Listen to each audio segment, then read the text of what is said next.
Muito boa tarde para você da Rede Século XXI. Estamos chegando com o programa Brasil Cristão nesta sexta-feira. Boa tarde, Fernando. Boa tarde, Drica. Boa tarde você que nos acompanha hoje. Um programa muito especial. Você pode nos acompanhar ao vivo pela Rede Século XXI, nos acompanhar através das redes sociais, do YouTube do CERN, Centro de Estudos e Renovação no Espírito, e compartilhe aí para que o maior número possível de pessoas estejam conosco. Hoje o programa vai ser quente, Drica. Vai ser quente demais. Para nos acompanhar, para a gente começar bem acompanhado, aliás, né, e nos abençoar no que vamos conversar hoje, porque também é a nossa missão aqui, né, deixar as pessoas, os cristãos, os católicos do Brasil inteiro que nos acompanham, ter um olhar da igreja sobre os acontecimentos que nos cercam. Exato. E Nossa Senhora, nós vamos começar com ela, né, Fernando? Porque Exato. é ela que vai nos conduzir e colocar todas as coisas no nosso coração. Nós começamos rezando a campanha Santo Rosário, Caminho de Salvação, que é uma campanha inspirada por Nossa Senhora para a construção da Igreja das Mãos Ensanguentadas de Jesus. Nós paramos a construção, mas vamos voltar. E neste tempo você continue sendo fiel aí na sua doação, na sua contribuição, através do seu boleto, do carnê Santo Rosário que você recebeu. Hoje, sexta-feira, nós vamos meditar os mistérios dolorosos da vida de nosso Senhor Jesus Cristo. Nós vamos meditar o quarto mistério. No quarto mistério doloroso, nós contemplamos Jesus carregando a sua Santa Cruz. Como colocar nesse mistério, enquanto Jesus carrega a sua cruz, todas essas situações que nós estamos passando. Que o Senhor Jesus leve tudo isso e na sua cruz dê a todas essas situações a redenção por meio do seu sangue. Pai nosso que estais nos céus, santificado seja o vosso nome, venha a nós o vosso reino, seja feita a vossa vontade, assim na terra como no céu. O pão nosso de cada dia nos dai hoje, perdoai-nos as nossas ofensas, assim como nós perdoamos a quem nos tem ofendido. Não nos deixeis cair em tentação, mas livrai-nos do mal. Amém. Ave Maria, cheia de graça, o Senhor é convosco.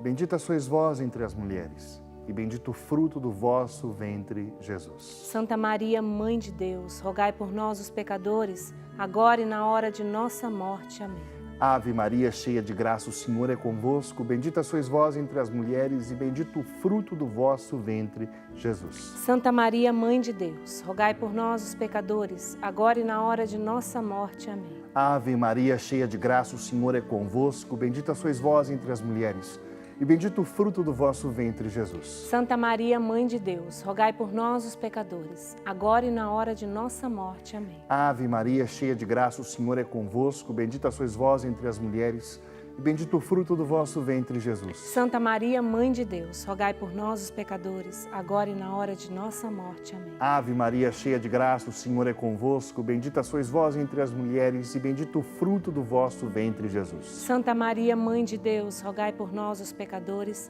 agora e na hora de nossa morte. Amém. Ave Maria, cheia de graça, o Senhor é convosco. Bendita sois vós entre as mulheres, e bendito o fruto do vosso ventre, Jesus. Santa Maria, Mãe de Deus, rogai por nós, os pecadores, agora e na hora de nossa morte. Amém. Ave Maria, cheia de graça, o Senhor é convosco. Bendita sois vós entre as mulheres, e bendito o fruto do vosso ventre, Jesus. Santa Maria, Mãe de Deus, rogai por nós, os pecadores, agora e na hora de nossa morte. Amém. Ave Maria, cheia de graça, o Senhor é convosco. Bendita sois vós entre as mulheres, bendito o fruto do vosso ventre, Jesus. Santa Maria, Mãe de Deus, rogai por nós, os pecadores, agora e na hora de nossa morte. Amém. Ave Maria, cheia de graça, o Senhor é convosco.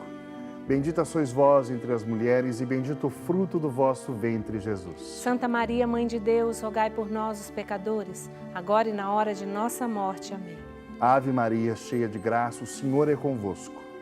Bendita sois vós entre as mulheres, e bendito o fruto do vosso ventre, Jesus. Santa Maria, Mãe de Deus, rogai por nós, os pecadores, agora e na hora de nossa morte. Amém. Glória ao Pai, ao Filho e ao Espírito Santo. Como era no princípio, agora e sempre. Amém. Ó meu Jesus, perdoai-nos e livrai-nos do fogo do inferno. Levai as almas todas para o céu e socorrei principalmente as que mais precisarem. Ó meu Jesus, perdoai-nos e livrai-nos do fogo do inferno. Levai as almas todas para o céu e socorrei principalmente as que mais precisarem. precisarem. Acho que não foi à toa que você rezou 2 vezes essa ejaculatória. Quando você rezou, eu falei, é isso. Nós estamos vivendo tempos de crise, de pandemia, de doença, de sofrimento e de morte. E o que tem no coração de muitas pessoas, muitos católicos, muitos cristãos, é: por que isso está acontecendo? Sabe, Onde está o nosso Deus no meio disso tudo? me vinha muito, Drica, essa ejaculatória foi ensinada por Nossa Senhora aos pastorinhos de Fátima. Sim. E ela, dentre tantas coisas, falou a respeito dos erros que estavam acontecendo na Rússia e que se espalhariam pelo mundo, né? E me veio isso ao coração e por isso eu quis repetir, né? E que, de fato, seja essa a nossa oração hoje. Sim. Né? Vamos nos unir a toda a igreja com essa oração. Exatamente. Nós, hoje, sexta-feira, não estamos sozinhos. Estamos aqui com o nosso querido Padre Douglas Padre Pinheiro. Sejam bem-vindos à mesa. Obrigada, Padre. Só não quebra mesmo. Obrigada, Padre. Seja bem-vindo. Você que nos acompanha. Hoje o tema do nosso programa é Onde está Deus? A confiança em Deus em tempos de pandemia. Exatamente. É uma grande pergunta. Na verdade, é uma das principais questões que nós fazemos. Se Deus é o sumo bem, infinitamente poderoso, então por que o mal? Né, Padre Douglas? Exatamente. É a grande questão de sempre, né? Olha, quando as pessoas perguntam onde está Deus no meio da pandemia, na realidade, essa pergunta ela é bivalente. As pessoas estão querendo perguntar 2 coisas, na verdade. Primeira delas, onde está, no sentido de localização, cadê ele? No céu, isolado, assistindo, a gente se dando mal? No isolamento social também dentro do sacrário? Talvez? Não sei. Então, onde no sentido de situado aonde? Localizado aonde? Enquanto nós estamos aqui no mundo, aqui nesse vale de lágrimas. Exato. Mas há uma segunda pergunta, que na realidade, se nós só respondêssemos essa primeira, onde está? Bom, está ali, está aqui. As pessoas iam lançar uma segunda para elucidar a primeira, porque na verdade elas fazem a pergunta, onde está Deus, querendo saber outra resposta. O que ele está fazendo? Ou melhor, por que não está fazendo nada? Será que ele está fazendo algo e nós não estamos vendo? E se ele está fazendo, por que não está sendo tão eficaz? Afinal de contas, nós não estamos vendo. Então, uma série de questões por trás dessa questão central. Existe aquela pergunta do, poxa, mas não é um Deus de milagres? Exatamente. Né? A religião de vocês não tem como base isso? E aí muitos caem no deísmo de achar que Deus criou o mundo e pronto, deve estar lá tomando chimarrão, assistindo a gente sofrer, morrer. E muitas pessoas acreditam nisso. Eles voltam lá no motor imóvel do Aristóteles. Aristóteles, para eles Deus é o demiurgo. Criou exato. As coisas, as deixou à mercê das leis que ele próprio estabeleceu e virou as costas. O mundo que vá seguindo. esse mundo não deu certo, não. Não foi do jeito que eu queria. Quem sabe ele então... criou um outro em algum outro lugar que esteja dando certo, ele está mais entretido lá do que aqui. Verdade. Algumas pessoas já acreditam nisso mesmo, que existem outros mundos aí criados por Deus, né? Exato. Bom, quem fez essa pergunta também, né? Onde está Deus nesta pandemia do coronavírus? Foi o presidente da Conferência dos Bispos nos Estados Unidos, o Dom José Gomes, e ele publicou um artigo, uma coluna, respondendo a essa pergunta. A gente vai colocar aí, está no ar para você ver, onde está Deus nesta pandemia. E ele, pensando sobre isso, começou a responder essa pergunta. E aí ele diz que a igreja nasceu numa época em que as epidemias eram comuns, padre. Sim. Houve períodos na história em que elas eram bastante comuns, até por conta do estilo de vida Estamos falando de civilizações, de povos, há séculos, milênios atrás, que viviam de outras formas, não tinham as noções que nós temos hoje, sobretudo de higiene. Exato. Não precisa ir muito longe. Vocês pasmem que no início do século XX, pode parecer ridículo, é até engraçado o que eu vou dizer, mas houve uma junta médicas que descobriu que se os médicos, antes de fazerem os partos, lavassem as mãos, a mortalidade infantil diminuiria. Porque eles não lavavam. Não, eles não lavavam. Porque lavar as mãos, que para nós hoje é um hábito, é uma coisa comum. Você vai ao banheiro, lava as mãos, você vai manipular alimentos, lava as mãos. Pasme, no início do século XX, né, final do século XIX, a maioria dos médicos que lidavam com corpos ou davam aulas de anatomia para os seus alunos e mexiam no formol, etc., do modo como saíam dessas aulas, iam fazer partos, cirurgias, etc. E aí eles resolveram fazer uma experiência. Se ao sair da aula e ir para os centros cirúrgicos, nós lavássemos as mãos, vamos experimentar. Isso é verdade, isso realmente aconteceu. Eu li sobre isso esses dias, um artigo, posso depois disponibilizar a fonte. E eles descobriram que a mortalidade infantil, ela caiu bruscamente em relação às outras universidades nas quais os médicos não lavavam as mãos. Quer dizer, se isso foi descoberto agora, começo do século XX, fim do século XIX, imagine em 2000 anos atrás. Não. 2000 anos atrás, onde não havia saneamento como nós temos hoje, não havia uma série de medidas de higiene, não só pessoais, mas sociais. Sim. Então era muito comum, diversos surtos, viroses, epidemias, de todo tipo de doença que talvez hoje, lendo os escritos, nós consigamos identificar quais doenças eram essas. Outras talvez nem tenhamos como, mas surtos de cólera, surtos de hanseníase, até descobrirem que a lepra era contagiosa, isso levou tempo. Na época de Jesus, meu Deus do céu. Existiam colunas para separar esse povo ali. Betânia, né? Marta, Lázaro. Exato. E fora assim, como não havia o avanço tecnológico que nós temos hoje, a expectativa de vida era muito menor.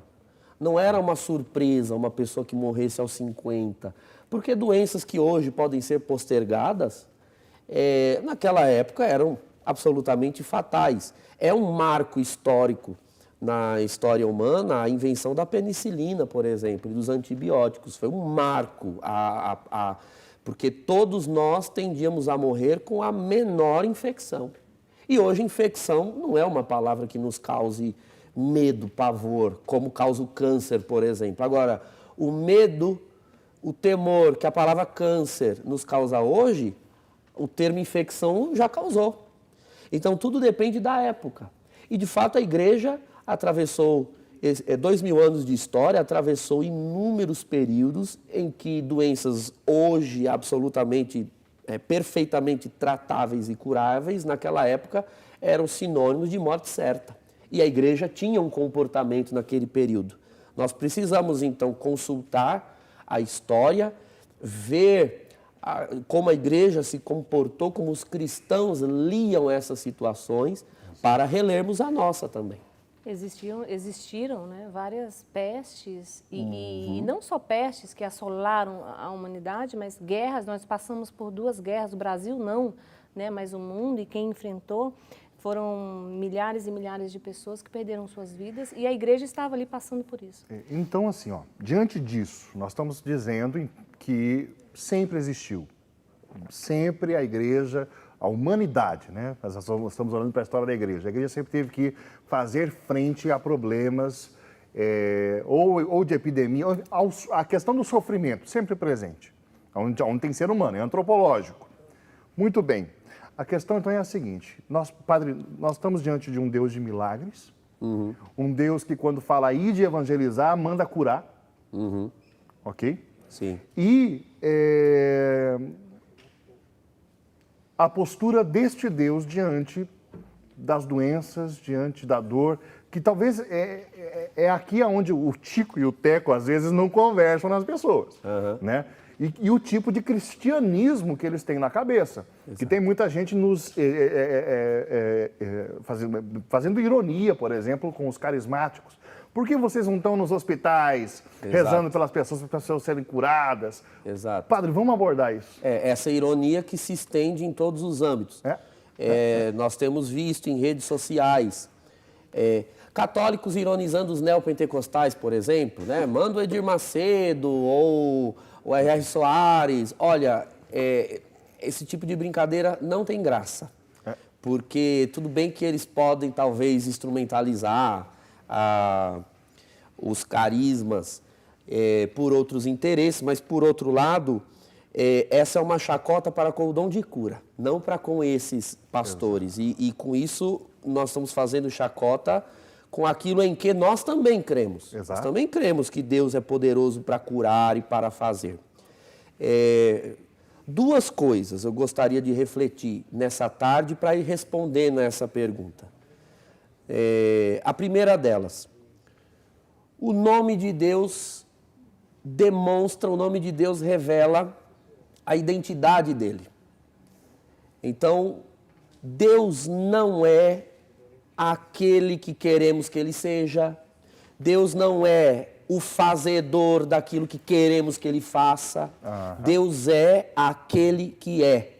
Esse é o nome de Deus. Ele revelou a Moisés. Quem disse isso foi ele mesmo. Ele mesmo disse na sarça, eu sou aquele que eu sou. Então, calma lá, muito cuidado ao fazer essa pergunta. Onde está Deus? Por que Deus não faz? Por que Deus nos aparece? Opa, vamos baixar a bola um pouco? Vamos baixar a bola. Eu tenho dito isso em vários lugares, usado essa expressão em vários lugares. Nós acabamos de chegar. Quando eu digo nós, geração atual. Quantos anos nós temos? Quantos anos você que nos acompanha tem? 30, 40, 50, 80, 100 anos que sejam mais? Você e eu acabamos de chegar. Nós, por acaso, estávamos com Deus, aconselhando a Ele enquanto Ele confeccionava o universo, as estrelas, o firmamento, tudo o que há, tudo que vive e respira. Então, Ele soube fazer tudo o que há. Para agora nós chegarmos e queremos aconselhar a Deus e dizer para Ele como é que Ele tem que ser Deus, é muita presunção, é muita arrogância. Vamos nos colocar no nosso lugar e fazer essa pergunta com serenidade. Exato. Não com arrogância, com soberba. Onde está Deus? Está vendo? Deus não existe. Olha, largue de ser estúpido. Essa pergunta precisa ser mais um clamor. Exato. Como Jesus fez na cruz. Exato. Por que me abandonastes? Um clamor, um grito de grito, desespero, me ajuda, do que uma afronta. Exato, o grito de Jesus é o grito de quem assume a condição humana de se sentir assim, porque sentir e consentir são duas coisas completamente. Mas, Padre, continua, que o senhor está indo na linha. Ou seja, Deus é indiferente. Não, ele não só não é indiferente, como ele sabe o que é dor. Ele assumiu. Ele morreu, ele foi crucificado, ele sabe o que é dor. Então, não... Homem de dores, experimentado no sofrimento. A filosofia, quando ela quer contestar a divindade, né, a crença em Deus, muitas vezes ela acha que está atacando o cristianismo. Ela não está. Não se esqueçam que o cristianismo crê em Deus, nesse Deus absoluto, eterno, imutável, só que este Deus se encarnou e veio ao mundo. Calma lá, este Deus é homem. Ele é homem.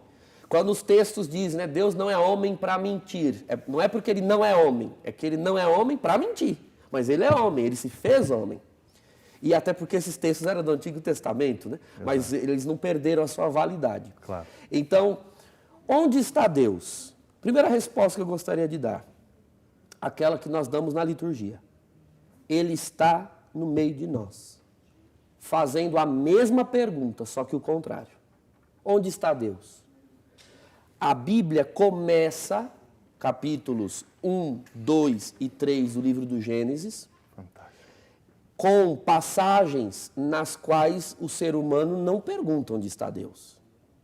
Se alguém pergunta onde alguém está em algum lugar, no início da Escritura Sagrada, é Deus. É Deus. Quando ele desce ao Éden e pergunta, Adão, né? Adam em hebraico, né? Homem, ser humano, onde estás? Por onde você anda? Onde você está? E fazendo o quê? Então, Deus percebe que há algo de errado, porque Deus criou o ser humano ali no Éden. Não vou entrar aqui em questões teológicas, né, em relação ao texto, poema da criação, nada disso. Vamos à literalidade do texto, né? Não literalismo, mas a literalidade. Deus criou o ser humano para ser íntimo dele. Então, algo que sai das mãos do Criador só saberá viver como? A partir do Criador, instruída pelo Criador, na dependência do Criador. E isso não é uma ditadura existencial. Não se trata disso. Nós não somos livres. Meu Deus, nós somos tão livres que temos, inclusive, a possibilidade de dar as costas para Ele. E isso aconteceu no início de tudo.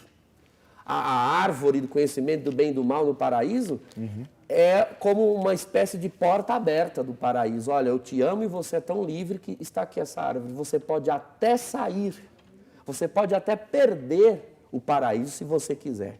E infelizmente o ser humano quis. Adão e Eva foram se esconder.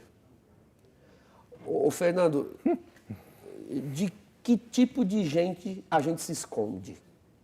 Nós só nos escondemos de alguém a quem nós julgamos representar perigo. Exato. A quem nós julgamos ser inimigos de alguma forma. O pecado, ele faz isso dentro do ser humano. Ele faz a pessoa que foi criada para a amizade com Deus começar a enxergar a Deus como um inimigo dela. Sem Deus ter feito nada. Quem fez foi Adão. Mas Adão começa a enxergar a Deus como seu inimigo e ele vai se esconder de Deus. Adão, onde estás? Então, onde está Deus agora? Onde está Deus nas guerras? Onde está Deus nas pandemias? No holocausto. No holocausto. Na morte do inocente. Exatamente. O que a gente vê é uma repetição do que aconteceu lá no paraíso. Exato. Durante a história toda, né? E a Deus criou resposta a é a gente para mesma. ser feliz, para não sofrer, para sermos imortais. Aí o homem foi lá, estragou tudo, desobedeceu, veio o sofrimento e o pecado, né? Claro, o pecado Exato. entrou, todo o sofrimento é consequência do pecado. Exato. E aí a história vai se repetindo. Deus vem, cura, acontece de novo, Deus vem. Agora veja, quando nós dizemos o sofrimento é resultado do pecado, muitas pessoas não conseguem Dá o salto. dar o salto nesse pensamento. Essa é a melhor palavra, porque quando a gente fala pecado, as pessoas entendem o pecado pessoal. Elas pensam assim, puxa vida, mas eu sou uma pessoa de oração, sempre me confesso, não fiz nada, mas eu estou sofrendo com tudo que está acontecendo. Então, filho, você não entendeu. Não, nós não estamos falando que a pandemia é resultado do seu pecado, do pecado de um ou dois. Pode até ser. Mas veja, o pecado ele tem outras manifestações, ele tem outras proporções. Existe, por exemplo, o pecado social, existe o pecado político. Quando alguém que está no poder erra no exercício do seu poder, toda uma nação vai sofrer, ainda que seja uma nação de inocentes. Há um trecho da palavra de Deus que diz isso: quando o ímpio governa, o povo padece. Exatamente. Padre Douglas, o Papa Francisco na bênção Urbi et Orbi, que foi emblemático aquilo, foi muito forte. Nós transmitimos aqui pela Rede Século XXI a bênção, né, do Papa. Tem muita coisa ali muito rica, mas tem um momento que o Santo Padre diz assim: perdoa-nos, Senhor, pela presunção de acharmos que seríamos sãos num mundo doente. Exatamente. É muito interessante essa fala, né? Exatamente. Do Papa. E o pecado, realmente, com as coisas criadas. O homem criado para ser o guardião, o cuidador, o administrador, faz um mau uso das coisas criadas. E aí nós temos toda a sorte de doença e peste. Exato. E todo mundo vai sofrer. Fosse assim, Nossa Senhora não teria sofrido. Perfeito. Sem pecado nenhum, exatamente. imaculada. O sofrimento não necessariamente é uma punição por pecados pessoais, porque Nossa Senhora sofreu e muito e não merecia nenhum sofrimento. Ela sofre porque está neste mundo de sofrimentos, como disse o Papa. Humana. Exatamente. Então, eu diria assim, dando mais uma resposta, né? Onde está Deus no meio dessa pandemia? Olha, eu tenho certeza que Ele estava sempre esteve em muitos lugares, menos no coração dos que permitiram chegarmos ao ponto que chegamos. Eu acredito que nós vamos deliberar um pouco sobre isso no programa de hoje. Exato. Mas vamos usar uma guerra como modelo. Onde está Deus durante uma guerra? Em muitos lugares, menos no coração de quem engendra e permite e leva a guerra adiante. E ele não deixa de estar lá porque ele não quer, mas porque ele foi expulso de lá. Veja, Deus não é o que a gente quer, meus queridos. Na hora da pandemia, a gente gostaria que Deus viesse com poder e tomasse o controle das situações. Mas quando a vida está tranquila, você não gostaria que Deus pegasse a sua vida com poder e fizesse dela o que Ele quer, não é verdade? Você e eu gostaríamos que Deus respeitasse a nossa liberdade. Quando nós queremos dar o rumo da nossa história, fazer nossas escolhas, tomar nossas decisões, aí nós gostaríamos que Deus respeitasse a nossa liberdade. Mas se nós queremos que Deus respeite a nossa liberdade para fazermos o que queremos, este princípio, essa máxima, não vale para toda a humanidade? Deus respeita a liberdade até de quem quer fazer o mal e até de quem fará um mal que prejudicará a todos. A liberdade é um dom, o livre-arbítrio é um dom que Deus deu ao ser humano que assemelha o ser humano ao próprio Deus, porque Deus é livre. É um atributo de Deus ser livre. E Ele cria o ser humano a sua imagem e semelhança, ou seja, o ser humano tem certas faculdades, certas habilidades, certas potencialidades que ele só tem em menor proporção porque Deus as tem. É a definição do ser pessoa, né, Padre? Exatamente, nós somos pessoas. Então, infelizmente, existem duas formas de a vontade de Deus, infelizmente não, factualmente existem duas formas da vontade de Deus se revelar. Existe a vontade operativa e a vontade permissiva. Então existem coisas que Deus realmente realiza, faz. Essa é a vontade operativa. E existem coisas que acontecem porque Deus permite. Ele não gostaria, não é a vontade operativa de Deus. Mas Ele permite. E por que permite? Bom, Ele permite somente se Ele, na sua providência e onisciência eterna, souber que dali Ele poderá tirar bens muito maiores. Nossa, Padre, mas Deus pode tirar um bem de algo que está causando mortes? Veja, nós daqui de baixo vamos ver Deus no céu e nós aqui, embora não seja essa dicotomia simplista assim. Nós daqui de baixo enxergamos a morte como um mal absoluto e irrevogável. A morte nada é para Deus. Ele a venceu, Ele é vitorioso sobre ela. Então, algo que causa morte física é um mal, mas não é um mal absoluto. Isso que o senhor está falando, traz aí, Drica, para nós, o Dom José Luiz Ascona faz essa... Bispo do Pará. Levanta isso, exatamente. Ele responde isso, né? Ele... Deixa eu pegar aqui. Por favor. Aqui, vou continuando enquanto você eu vou procurar aqui. Por mais que algo cause mortes físicas, Deus pode e vai revogar a morte física de toda a humanidade. Inclusive os mortos ressuscitarão. Essa é a nossa fé. A morte irrevogável é aquela eterna. E é contra essa que Deus está trabalhando. É contra a condenação eterna dos homens. E pode ter certeza que se Deus permite certos males na história humana, é porque, de algum modo, para toda a humanidade, Ele gerará ocasião para arrependimento, para que os homens se voltem a Ele, para que busquem a verdade, para que retornem dos seus maus caminhos e possam rever os seus conceitos. E isso, gradativamente, vai minando a estratégia de morte eterna que foi engendrada pelo demônio desde o princípio para a humanidade. Exatamente. E nós precisamos aprender, nós somos cristãos, Padre. A morte para nós deveria ser, eu estou indo, eu quero ir para o céu. Então a morte deveria ser um momento de passagem mesmo. A morte para nós é uma vírgula, não é um ponto. Exatamente. Final. E o bispo emérito da prelazia do Marajó, né? Tem a notícia, ele é lá do Pará, ó, vamos ver se da prelazia do Marajó do Pará, o Dom José Luiz Ascona. Aí. Ele diz assim, ó, nessa notícia que ele escreveu, nesse discurso, nesse pensamento, ele diz assim, ó, o atual contexto levanta questionamentos que todo homem precisa responder. E aí somos nós, né? Qual o sentido da morte e do mal? Depois de tantos e profundos progressos da humanidade, Por que o megavírus, né? O que é o homem? E depois da morte, o nada? E se existe, o quê? Quem? Então, são questionamentos que ninguém está fazendo porque está tomado do medo desse vírus, do medo da morte, porque ninguém quer morrer. Agora, que tipo de cristãos nós somos que temos tanto medo da morte?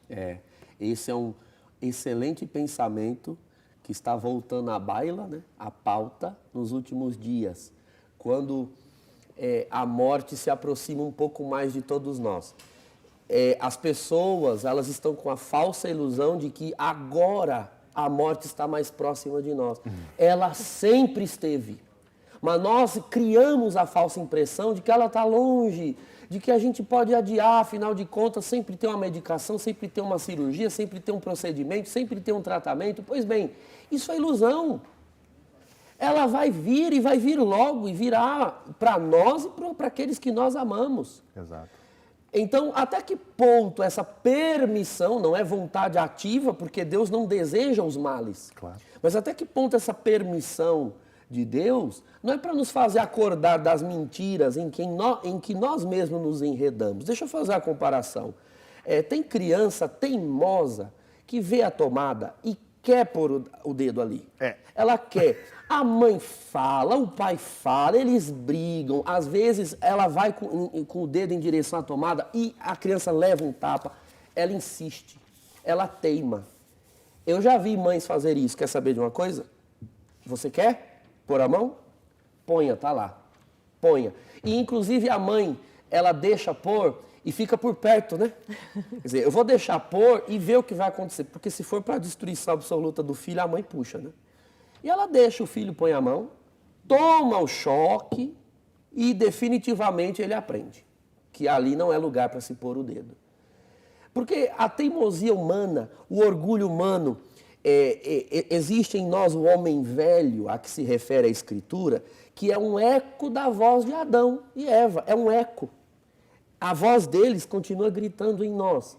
A voz que eles ouviram da serpente. Sereis como deuses. Sereis como deuses. Nós queremos estar no controle.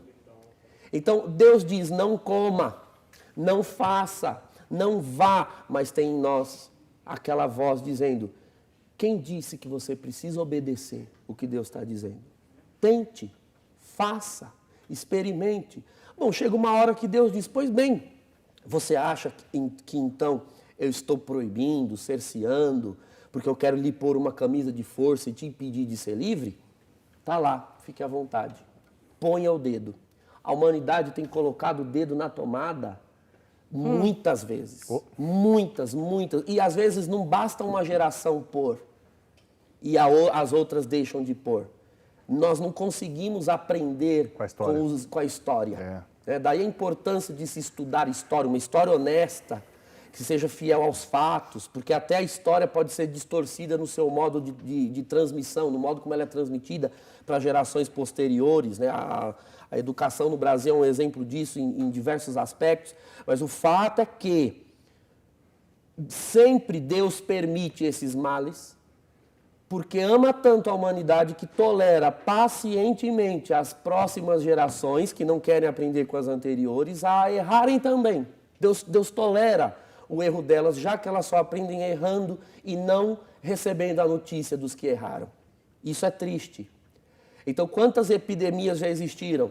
Quantas pandemias já existiram? E nós temos as fontes à nossa disposição para conhecer as origens de todas elas.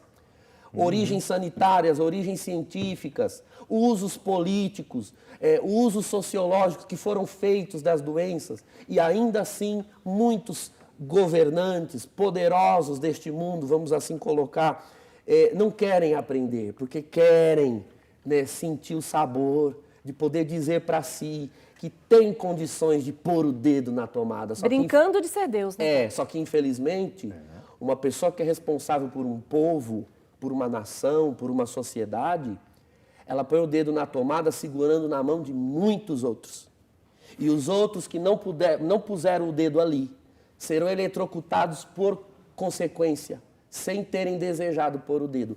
Isso que significa viver em sociedade. Infelizmente, quando o ímpio governa, o povo padece. Nós vamos falar sobre esse dedo na tomada no próximo bloco, porque uma das coisas que o homem tem feito, brincando de ser Deus, padre, é quem vive, quem morre, decidindo a vida. Exato. Isso, o homem não pode fazer isso. Deus é que é o criador da vida. E as consequências disso? Daqui a pouquinho aqui no Brasil Cristão, mas nós estamos aqui falando da morte e que nós temos que ter mais semelhança com a morte, porque é a única certeza que nós temos que todos vamos morrer. A questão é, você vai chegar na morte. Dali você tem 2 caminhos para ir, para o céu ou para o inferno. A gente tem que viver essa vida buscando sempre o céu, para quando chegar lá na hora, a gente ter a graça de ao menos ser salvo. Se a gente não conseguir ser santo, a grande maioria não vai conseguir mesmo. Na revista Brasil Cristão desse mês, Brasil Cristão, Rico em Misericórdia, né? Está aqui, revista Brasil Cristão. Tem um artigo aqui da Eliane Donari, ela fala: por que viveis como mortos, né? Quando sois chamados a viver acreditando naquele que ressuscitou. Nossa colega da Eliane, Por que motivo procurais entre os mortos aquele que está vivo, que é o Cristo ressuscitado? Olhando para a vida do Cristo ressuscitado, nós também precisamos viver como quem acredita, como quem tem fé na vida eterna e viver sempre como vivo. Este artigo aqui vai alimentar você na nossa revista Brasil Cristão. Se você que é sócio já recebeu, pode meditar e ler. E você que não é sócio, ligue para nós para saber como receber a revista Brasil Cristão. Assim como fez a Thaís Nunes do Nascimento. Sempre tem um parente. Sempre tem um parente por aí. E a Rita Tavares Sabino. A Thaís Nunes é de lá de Santa Catarina, se tornou sócia, vai receber a revista Brasil Cristão, viu? E a Rita Tavares Sabino, de Sete Lagoas, Minas Gerais, também se tornou sócia. Está pedindo oração, nós vamos rezar por todas as pessoas que têm enviado também o pedido de oração. Vamos fazer um intervalo, enquanto isso você liga para nós no 19 3871 9620. E daqui a pouquinho a gente volta aqui no Brasil Cristão.